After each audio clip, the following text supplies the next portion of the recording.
Hello teachers! Welcome once again to my vlog. This is Teacher Nika. In today's vlog, I'm going to share with you guys some of the questions asked during the interview regarding my application as a foreign English teacher in Taiwan, and other questions are also from other applications or interviews I had with other schools, not only in this school that I'm currently working.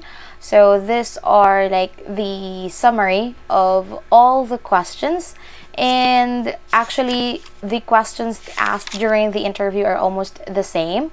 So I just written down 10 questions that are very common and very helpful. I will also give you here some of the tips on how I answer those questions. So without further ado, let's begin with our today's video.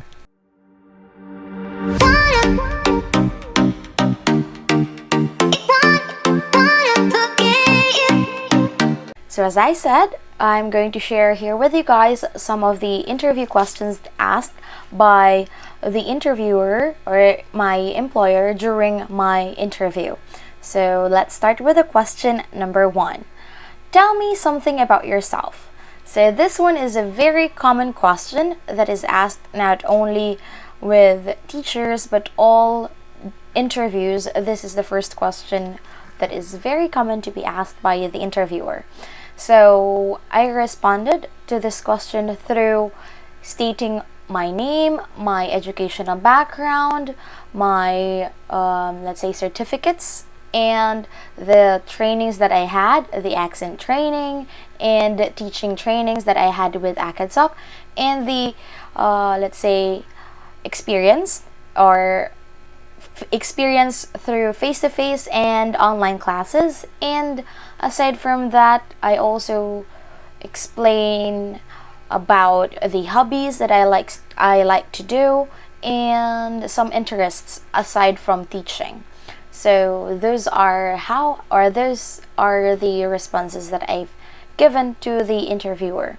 So this question, I think you already have better idea on how to introduce yourself. So don't worry, you can share your ideas down in the comment section. And some of the question related to tell me about yourself and some other basic questions, I will also attach down the description box the interview questions that I already posted on my previous content. So I'm going to paste the link down the description box so you can also visit that. There are some questions that are also asked, and I think most of it were asked during the interview. Now let's continue with question number 2. For question number 2, do you have any experience teaching kids? How long, how old are they, and how many? So those are the second question and kinda continuous question during the interview. So the first question asked on the second question is, do you have any experience with kids, teaching kids? So I responded, yes, I have teaching experience with kids. And they asked how long. So I have 4 years of teaching experience online and a few months of teaching face-to-face during my on-the-job training or during my practice teaching.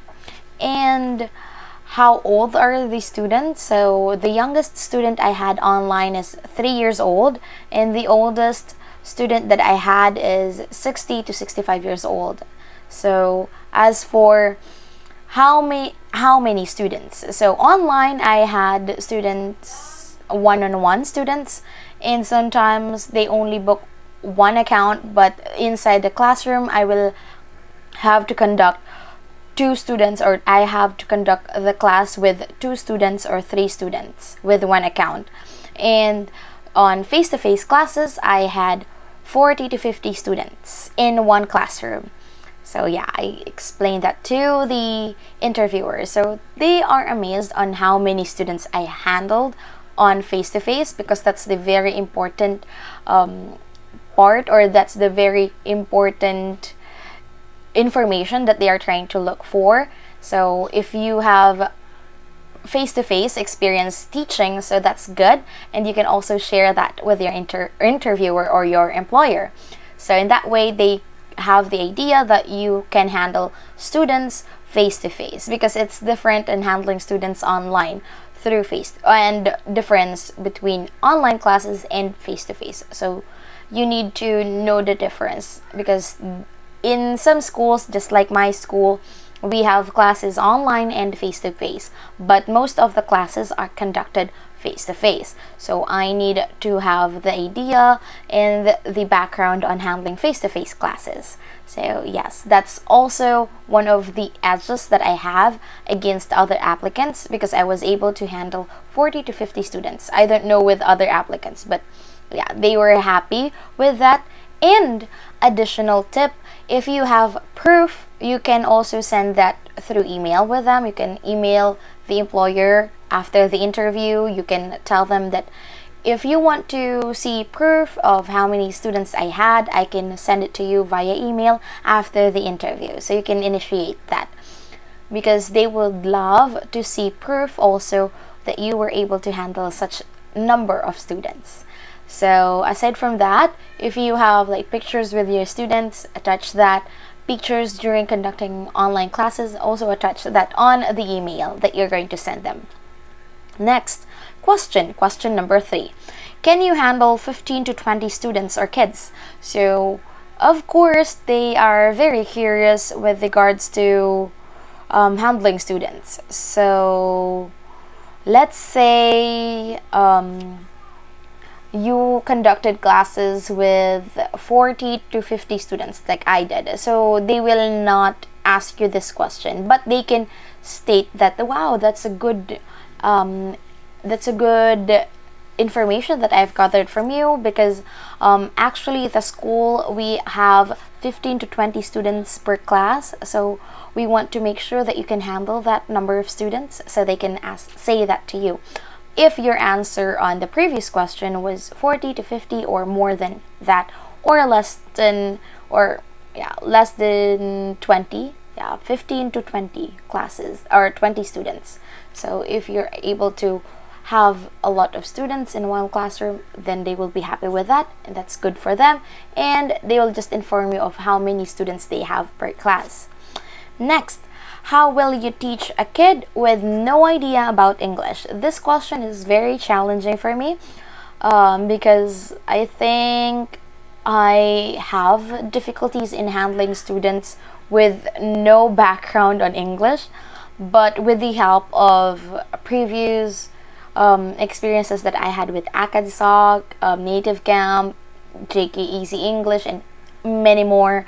So with their help, I was able to experience handling kids with no idea about English. So the first step that I did is I will teach the students phonics. So that's the first thing actually that we usually practice the student on how to make the sounds or the phonics regarding each letters and each sound of those letters.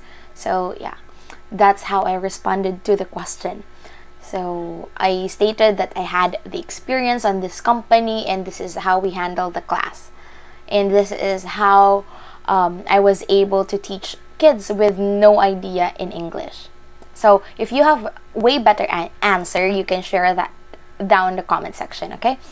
So continue. Let's have here number 5. Question number 5.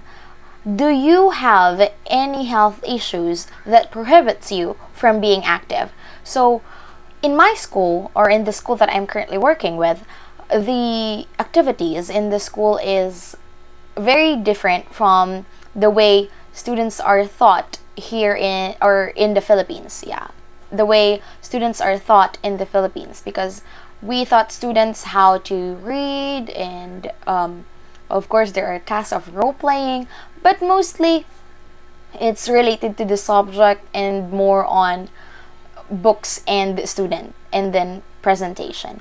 But in my school, or in this school that I'm currently working with, the activities are far more than just reading and just writing and role playing. The students are tasked to let's say explore So there are some tasks or activities wherein you're going to go hiking, you're going to go to some parks or even mountains, hiking with the students, going for a camp, and those activities are very active. Yeah, it needs a lot of energy, so they want to make sure that you can handle all the activities that they had, because yeah, you have a lot of students, you're going to pay attention with them and also play with them. So if you are not able to do that, inform your employee ahead of time. And I think if you're not going to apply for this position if you think you are not healthy enough. So with regards to this, answered it with no. I don't have any health issues or health problems that could prohibit me from doing activities with the students, and I am sure that I will not cause any problem during the class as a teacher. And yeah, so something like that. Make sure that you prioritize your health first. That's one of the priorities of the school. So if you don't have any health issues, then you're all good. You can say that to your employer that you have no problems, you can handle anything. Now, next question, question number 6. Why do you plan to work in Taiwan? So not only in Taiwan, sometimes they will ask, why do you want to work here in China, in Canada, in New Zealand, or in etc. So why do you plan to work there? First step is that you need to research informations about the country that you're going to teach, and also the academic background. What do you think is the way of handling of students in that country? And at the same time, search also information about the students. What do you think are the common behavior of the students in that country? So in regards to this question, or with regards to this question, why do you plan to work in Taiwan? I simply answer that I think Taiwan offers better opportunity with my skills. I think I will receive better benefits on working abroad instead of my own country. It's because I think Taiwan offers good educational background with the students, or good curriculum, excellent curriculum with regards to their way of handling students, having activities. I like playing, I like having fun with the students, and not just reading books and doing this and that. Not discriminating, okay? Not totally discriminating your own country's curriculum or your own country's way of teaching. And aside from that, I also added, aside from that, I also had some experiences handling Taiwanese students way back when I was still teaching online, and I have a lot of Taiwanese kids that were very approachable, very kind and sweet. So you can say those. So if you have any experiences teaching Taiwanese students, then that's way better. Share to them your experience also. So that's also good. Next, we have here question number 7. Do you have any previous experiences or experience living abroad or staying away from your family? So with regards to this question, they want to make sure if you have any problems of moving far away from your hometown or moving far away from your family. So they want to make sure of that. Well, regards to this one, I responded it in a way that I also shared another experience that I had during my review for licensure examination. Well, as a teacher, I took up licensure examination, and throughout the process I need to move to a place far from my parents or from my family in order to prepare for the board examination. And it took almost a week, and I stayed alone, or I stayed with some of my friends. But I think I'm quite independent. I was raised independent. I can do things on my own, and in some cases that I encounter problems or I feel homesick, I can simply call my parents and see their faces, talk with them. It's not that difficult, I think, to live on my own. So this let's say challenge, or this step of moving to a different country on my own, is not a big change or not a big challenge for me, I think, because with the help of friends, I will meet new people, and also I have skills on way to cope up with the stress, which is talking, vlogging. So I think it will be no problem at all. It is not a problem with regards to staying away from the family. So yeah, that's how I answer that question. But if you have a better answer, you can state that also in the comment section. Next, we have here, how do you handle personal stress? So I already responded to this one, but again, how do you handle personal stress? I handle it through vlogging, making content videos, and at the same time, calling my family, relatives, having conversation with them, going for a walk, or traveling in near places, parks, going for a movie, watching movie, reading books. So I have a lot of other activities that cope up with my personal stress. And I'm not the type of person who gets very devastated or very stressed most of the time with just one problem or more problem. I handle it through talking. I like chit chat. So I'll talk with my parents, I'll talk with my sisters, my friends about my problem or about my situation. So I like to share what I feel. So I have no problem with handling my personal stress at all. So, but if you have better way of handling personal stress, I will look forward on reading that comment down the description box, because maybe if that is really effective, I will try it out also. Next question we have here, question number 9. What's the challengest experience you had while teaching or with teaching, and how did you handle it? Well, the challengest thing that I encounter in teaching is having uninterested student. So there are students who doesn't like to pay attention, they lack interest with regards to the lesson. So that's one of the challenges thing I experience in teaching, and my way of handling it is through making funny noise or funny voice. Yeah, though I'm not very creative when it comes to voices or voice acting, but I tried my best on singing, dancing, role playing, just to catch the attention of my student, and making puppet action online. But during face to face, I also encountered such problem. So I just make the lesson or the activity more interesting.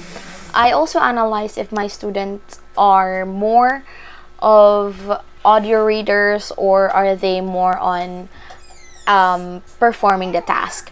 But yeah, if they are more on performing the task, then probably I will make an activity wherein they are the one who is going to do hands-on learning.